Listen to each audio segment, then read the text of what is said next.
This is your WXCO Daily News Roundup for Bull Falls Radio, 98.9 FM and 1230 AM in Wausau.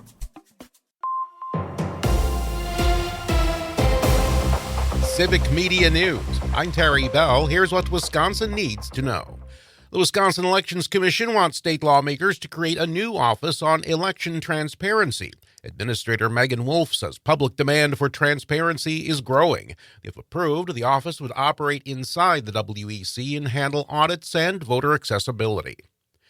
Democratic vice presidential nominee Tim Walz comes to Wisconsin today. He starts his weekend this afternoon in Wausau, then goes to Superior tomorrow. This will be Walz's second visit to Wisconsin in 2 weeks. He was in Milwaukee on Labor Day. School districts around Wisconsin will hold nearly 3 times as many referenda this year compared to last year. There will be 120 of them on November 5th. Governor Evers says the trend bothers him. What I'm concerned about, frankly, is that I hear when school districts have to go to referendum just for basics. That's an indication to me that the state isn't doing enough. State funding has remained relatively stable in recent years, but inflation is forcing school districts to ask voters for more. Wisconsin health officials are encouraging people to get their shots ahead of the cold and flu season. The Centers for Disease Control forecasts a milder season than last year, but that depends on how many people get their shots. Last season, about 35% of people in Wisconsin got their flu shots and 19% got the COVID vaccine. Officials say you don't have to go to your nearest Social Security office to do business with the agency.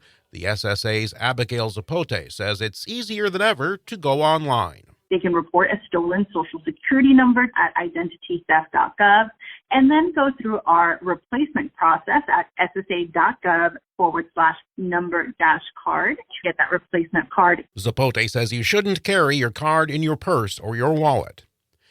A 4-legged favorite of Milwaukee Brewers fans has died. Hank, the ballpark pup, became the team's unofficial mascot in 2014. He was a stray who wandered into the Brewers' spring training facility in Arizona. After that, he came to Wisconsin to live with a Brewers executive's family until he died yesterday. The Brewers are asking people to donate to the Wisconsin Humane Society. I'm Terry Bell, Civic Media News. Now, here's what you need to know closer to home. For WXCO Bull Falls Radio News, I'm Melissa Kay. A 47-year-old man died in a motorcycle crash in Portage County yesterday. It happened a little before noon on Wilkshire Boulevard near Stevens Point. A 2022 Harley-Davidson left the roadway near North Point Drive and entered the east ditch where it crashed. The 47-year-old man was not wearing a helmet and died at the scene from his injuries. The Wisconsin State Patrol is investigating the crash. They're not releasing the man's name until they tell his family. Antigo police are letting parents know they're following up on the social media post that has been interpreted as a threat. They have an increased presence at the Antigo High School, even though the post doesn't provide any specific details. They have not found any evidence that this is a credible threat to the schools, but are increasing police presence around the schools out of an abundance of caution. Other states are reporting similar posts. The 43rd Fall Ride happens this weekend in Tomahawk. This annual event brings tens of thousands of motorcyclists to the North Woods. This influx of motorcycles on the road has historically led to an increase in trauma cases in hospitals across the region. Aspirus Emergency Department Manager, RN Stephanie Dulock, said they see a range of injuries every year during this weekend. Injuries can range anywhere from minor cuts, scrapes, and abrasions up to significant head trauma. Motorcyclists are 22 times more likely to die in a crash than passenger vehicle occupants.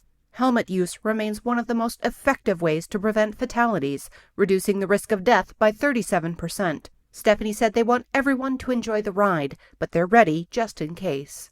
So everybody's staffed up. We've got extra people on call, extra supplies, and we're ready if we're needed. COVID cases are increasing in central Wisconsin, landing some in the hospital. The Wisconsin Department of Health Services has an updated COVID-19 vaccine, and you can get it along with your annual flu shot. RSV vaccines are also available for people who are eligible, including most older adults and pregnant women. While some folks may only experience mild sickness from these viruses, others are more at risk. Nearly 150 search dog teams are coming to Wisconsin, and it's not for a search. The Illinois-Wisconsin Search Dog Summit is in Portage County starting Sunday. It's a week-long training camp that handlers say is essential. These teams search for missing people and bodies. The team responds to about 30 calls a year, searching for missing people. The summit is September 15th through the 20th in Rushalt. Wisconsin health officials want to hear from you about how they can improve care for families. Every 5 years, they put out the Maternal and Child Health Survey.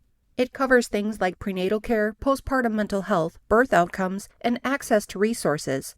They need more responses. Here's Dr. Jasmine Zapata from the Department of Health Services. It's very important that we have diversity of voices, of backgrounds, of experiences. And so if you could just help us to spread the word, if anybody's listening to this and can help us spread the word to a friend or a family member or at work about this needs assessment, it would be very, very helpful. They want to hear from more people who live in rural areas and more African Americans. We have the link to it on our homepage at bullfallsradio.com. And that's what you need to know. I'm Melissa Kay for WXCO. History is made for the Brewers' youngest player. Hi, I'm Jimmy Kuska with sports, filling in for Mike Clemens. Jackson Chourio became the first 20-year-old to hit 20 home runs and steal 20 bases in a season during Milwaukee's 3-0 win over San Francisco Thursday night. Milwaukee leads the NL Central by 9 games with 16 games to play. The Brewers are in Arizona this weekend for a 3-game series beginning tonight. The Green Bay Packers take on Indianapolis this Sunday, and they'll be starting Malik Willis at quarterback with Jordan Love out of action with an MCL sprain. Head coach Matt LaFleur said that Love is working towards returning soon. He's going to do everything he can to be out there, and we'll give him the week. LaFleur added that Love has been at practice helping out this week. Yeah, he's been out there at practice and been engaged, knows every play call, is always coaching up Malik, coaching up Sean, is doing a good job with it. Both the Packers and Colts are looking for their first win. Tomorrow is a big-time college football showdown in Madison. Alabama plays Wisconsin at 11 a.m. Filling in for Mike Clemens, I'm Jimmy Kuska with Civic Media Sports.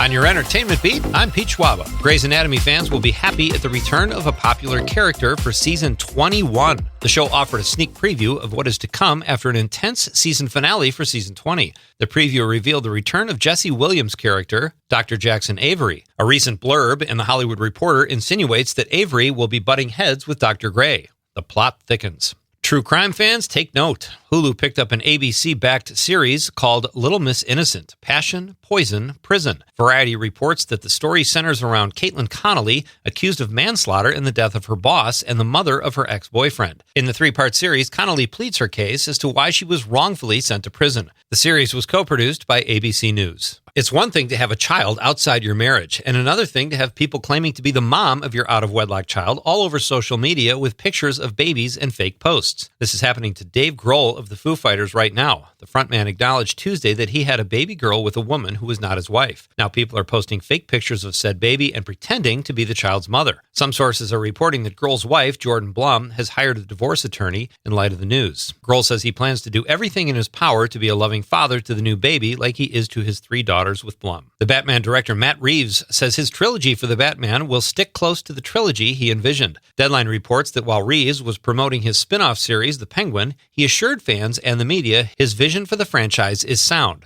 The Batman 2 is scheduled to start filming in 2025. At Nightlight, we talk about movies and TV and everything involving the arts. Sometimes we get a great suggestion from one of our guests of what we should be watching, and the other night was just such an occasion. Guest and author-comedian Roger Rittenhouse recommended the action drama film Rebel Ridge, starring Aaron Pierre and Don Johnson. Pierre is currently working on the Lion King prequel as the voice for Mufasa. Turns out he's pretty good at the live-action stuff, too. He plays a soft-spoken, mysterious victim, or so we think, as he is pitted against a crooked small-town sheriff played by Don Johnson. Also in the film is David Denman. You might know him from the sitcom The Office as Roy, Pam's fiancé. Denman is carving out a nice career for himself, choosing different roles and at times playing offbeat bad guys. The movie is like a smarter version of Rambo. It's available to stream on Netflix, and it's getting a 95% on Rotten Tomatoes. For more showbiz fun, tune in to Nightlight with me, Pete Schwaba, weeknights from 6 to 8 p.m. on the Civic Media Radio Network.